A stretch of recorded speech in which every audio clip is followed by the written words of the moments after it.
nuyu naa leen gars yi jamono ji il faut ñu waxtaane Sénégal faaw rek ñu pencoo ko gis nga 25 ans ci ginnaaw Sonko ak Diomaye ay ndaw lañu woon maanaam année 2000 Sonko 26 ans la amoon Diomaye amoon 20 ans li ma bëgg a wax mooy Abdou Diouf bi mu demee jamono jooju su fekkoon ni am nañu Sonko ak Diomaye ak régime bii fi ne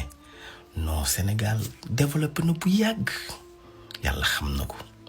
mais ñaari alternance yi fi am ci diggante bi muy Ablaye Wade ak Macky Sall ci la réew mi yàqoo gis nga lii am ci mbirum Farba Ngom ak Tahirou Sarr bu leen seetloo non dafa triste non dafa daw yaram non Sénégal yàlla na ko yàlla yërëm bien vrai que Sonko ak Diomaye jël nañu réew mi tardivement mais on peut sauver les meubles maanaam Sénégal mën nañ ko récupérer waat dina metti nag ndax yàqu-yàqu bi dafa xóot lii am nii lépp Sonko waxoon nañu ko 10 ans waaw 10 ans la taxaw di nu wax lii du am di ko dénoncer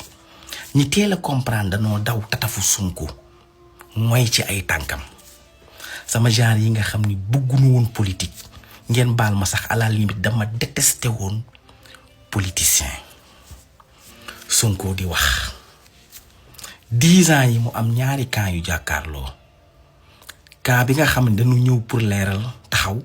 camp bi nga xam ni dañoo taxaw ni kenn du leeral ñuy def ay bataille mais bu leen seetloo camp bi nga xam ni dafa ñëw pour leeral dafa gagné ay combat yu bari ba lii xew nii sax lii xew nii combat bu nu gagné la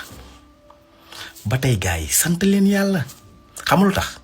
Amadou Ba dafa ñëw ni damay def continuité maanaam li Macky Sall bàyyi dama koy continuer léegi imaginer le woon su fekkoon ni Amadou Ba jëloon na réew mi ndax heure bii kon dinañ woo Farba Ngom ndax heure bii kon dinañ woo Tahirou Sarr te pourtant li leen woowee ci nguuru Macky Sall mi ngi fi woon de mais kenn ñemewu leen woon woo moo tax sunu waa ji Sonko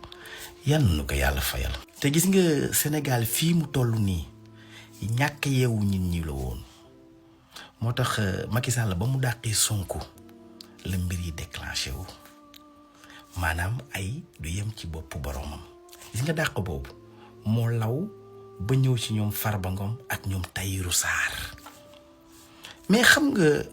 li ci gën a doy waar mooy su fekkoon ni alal gii ñu leen di tuddal sax tabaxoon nañ ci ay hôpitaux wala ñu defaloon ci ay usines sax nga mën a wax